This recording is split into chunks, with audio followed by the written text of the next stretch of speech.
Powerful women thrive despite the cards they've been dealt. Hi guys, welcome back to Clare's Kingdom, where we talk facts, walk fierce, and remind the world that well-behaved women rarely make history.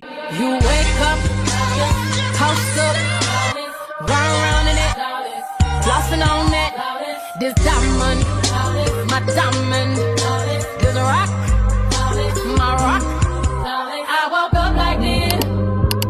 I woke up like this. So today we are going to be talking about the infamous Michaela Pratt.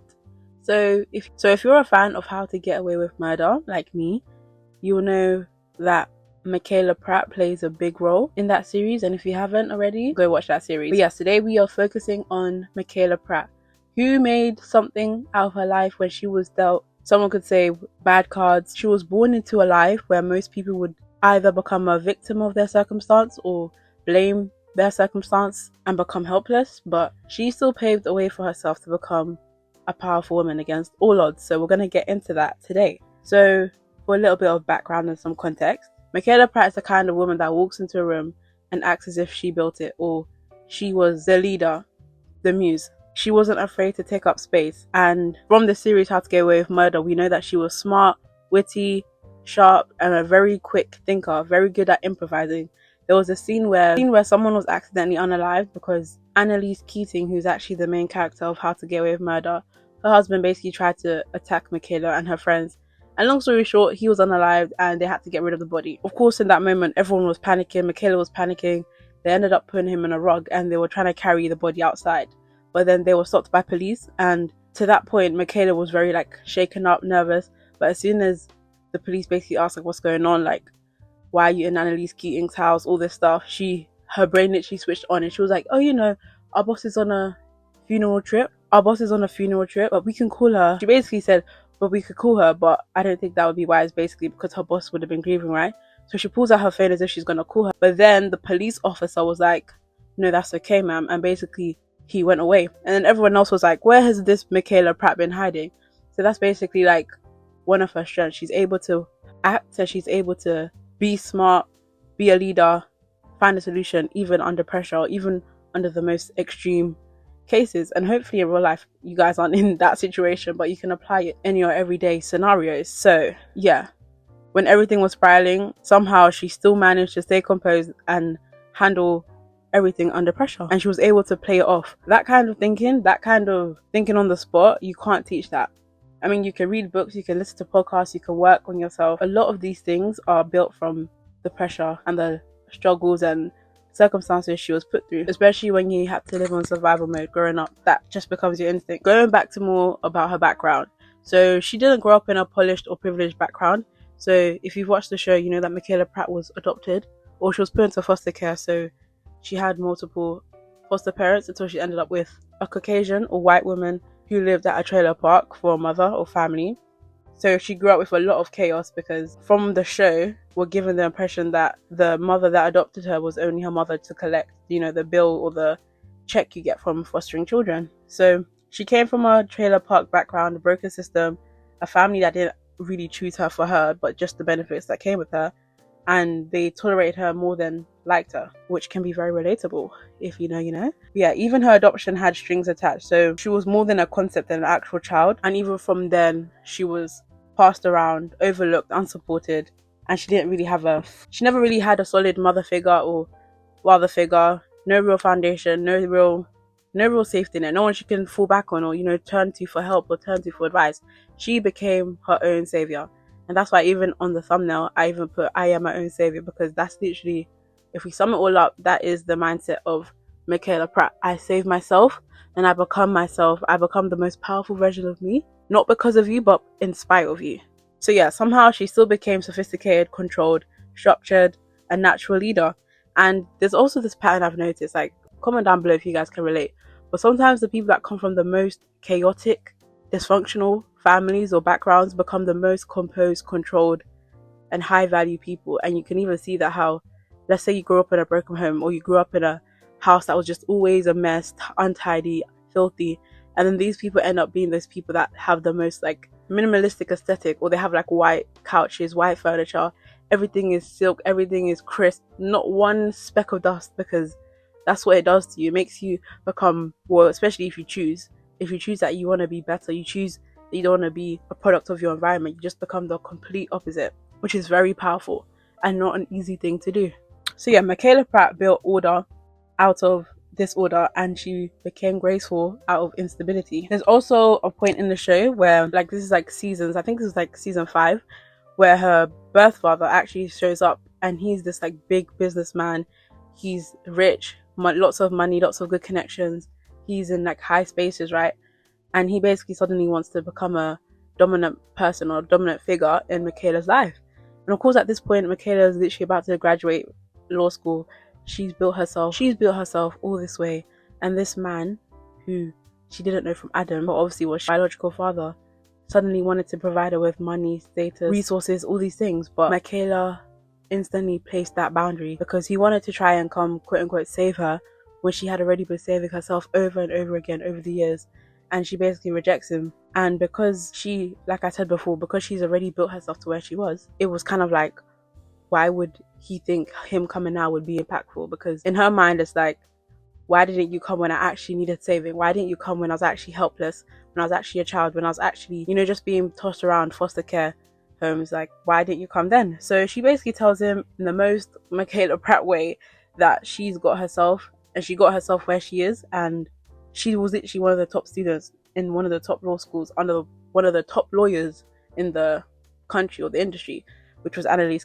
And yeah, she basically had already made her way and was on her way to the top. And there's this quote that she said to her dad, which was like so powerful. And she was like, she said, I made it here without all your money, your fancy money and connections and resources. Imagine where I'd be. And then she says, imagine where I'd be if you had loved me from the beginning. I'd be president by now. Basically saying that without any help, without any support, she was able to get herself in these high places, these high rooms, these internships, the law school, the connections, without any help, without any, booster, without any trust fund, without anything. So imagine if she had the support. And I can relate to this in so many instances where it's like, throughout my life, whether it's through the school system, family, friends, I felt so unsupported, or felt that support being withheld, or felt like I had to fend for myself, or just become this hyper independent person. And sometimes, especially when you start to succeed, when you get the job, you get the degree, you start the business, you get the partner, you get the money, whatever the case may be, whatever the goal is or the prize is, when you get to that place or you're on your way there, people try to turn around and start acting as if they were there or they had their back, or maybe they suddenly want to help you. But it's like, why would I even be open to that when I was actually struggling, when I actually needed help? You watched me, you laughed at me, you mocked me, but now it's like all of a sudden you want to start supporting. And it's like, imagine if all those years, instead of them hating, instead of them withholding, where could we be? But you know what? Everything happens for a reason. And I feel like the one benefit of being a self-made woman is that no one can ever say, I put you there, I gave you this, you're only something because I did something. The only people that get credit is you and God, period. And it took me so long to kind of understand that concept, because it's like, God, why is it when I look to my left and my right, people are being supportive, people are literally passing me on things that I started first? Like, why is that the case? And then I really had to realize that sometimes your delay is not a denial. Sometimes your process takes longer because you're marinating. Like, when you cook, when you're marinating meat, the longer you let that meat stay in the marination, the better, the sweeter that food is going to taste, the better that meat is going to be. In the same way, the longer you're in the fire, the longer you're in the process, the longer you're in the journey, the more refined, the more beautiful, the more intelligent, the more sophisticated, the more put together you're going to be. And I promise you, it's not going to feel like that in the moment. Like, I'm sure, like, we're talking about Michaela Pratt, if you watch the show, you'll see that she actually came from nothing. And I'm sure she had nights where she was crying her eyes out, where she was just in survival mode at her lowest, but she still made it into these rooms. It doesn't just apply to her. Like, that's literally everyone who's ever felt overlooked, gifted, chosen. The girl who had to raise herself, that's basically Michaela. She had to raise herself. And she represents every woman who knows or knew she had potential, but didn't have the support to match it. So when this happens, when you're a woman, person who doesn't have the support, this can lead to being hyper dependent, like I previously talked about.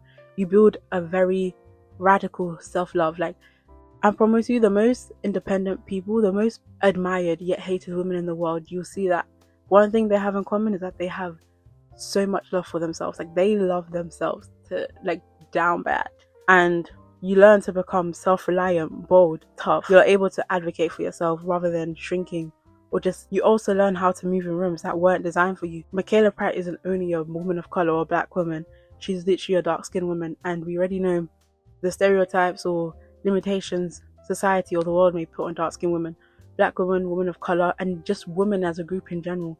She was able to still work her way into these rooms, and she still was able to get what she wanted and get what she needed. And she learned not only how to carry herself, but how to operate in these rooms. And she did. And one thing about Michaela Pratt, which I love and which I encourage you guys to adopt, is the fact that she never asked for permission. She did exactly what she wanted to do. She did what was best for her. And even when it came to choosing partners, she had this idea of a man she wanted. She wanted the, Barack Obama kind of archetype. Even if she didn't end up with that exact portrayal of a man she wanted, she literally built her life. She constructed her life down to every detail, and that creates a different type of strength. That's a lot of the positive sides. If we're gonna flip the conversation, because if we think about women like Michaela, they can be guarded, always in survival mode, always having to be vigilant of what's around you. Powerful women can always be seen as like tough, hyper independent, self-reliant, but there's always still that soft spot. So one of Michaela's weaknesses was because she didn't have a solid mother figure. It seemed as if she was looking for that kind of maternal love. It seemed as if she was looking for that maternal love or that maternal figure from other older accomplished women. So we see when she had the internship, and she tried to make a mother figure of Tegan and also Annalise Keating, which was the origin. And there was a part of the series where I think Annalise Keating and Michaela were arguing. She said to her in a very condescending way, "Oh, you're doing it again, Michaela." And then Michaela's like, "What? You're looking for a mother figure everywhere you go," basically. And that was like, oof, like damn. Like Annalise Keating read her to a crisp. So the point is that even when you operate this way, you can build your life from scratch, become your most powerful self. It's important to be self-aware about your wounds, mother wounds, father wounds, whatever wounds you may have. Is very important to be aware of them. Make sure they're not exploited or used against you. Sometimes those type of vulnerabilities never disappear, but it's just important to be aware and like work on them, and just don't let other people use these things against you. Just to wrap it all up together, the truth about Michaela's character, and women and even men, whoever like them, sometimes the best thing that ever happened to you was people not showing up, you being left to your own devices, because it forces you to become everything you never had. It forces you to become that safe space for yourself, and then in turn for others. It builds capacity, it builds tenacity, it makes you become very good at discerning. You build your discernment, your intuition, similar to Olivia Pope. And I've made so many videos about that woman, so make sure you guys go check that out. These are strengths that cannot be taught. They are only earned through these tough trials and experiences. So Michaela Pratt is the embodiment of, I am who I am despite of you, not because of you. And she actually said that in this series. And she was able to take the worst cards of her life, and she flipped them into gold. She turned everything that was meant to harm her into something positive. She made something of herself when she had nothing. And the best thing about it is that she made it look effortless. She didn't look like where she came from. She didn't look like how she was raised. She never let her environment define her. She never let her circumstances shrink her.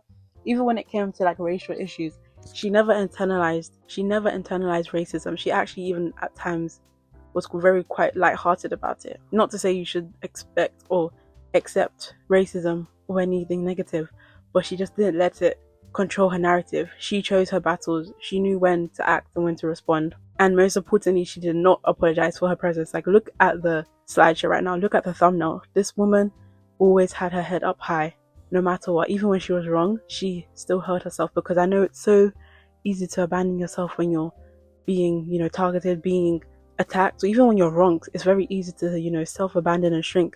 But she still had her back in every situation, and she did not bow down to anyone. She rejected every sort of stereotype. She chose self-possession. She chose herself, and she was never male-centered. In fact, she made sure the man she chose complimented her rather than her trying to compliment a man.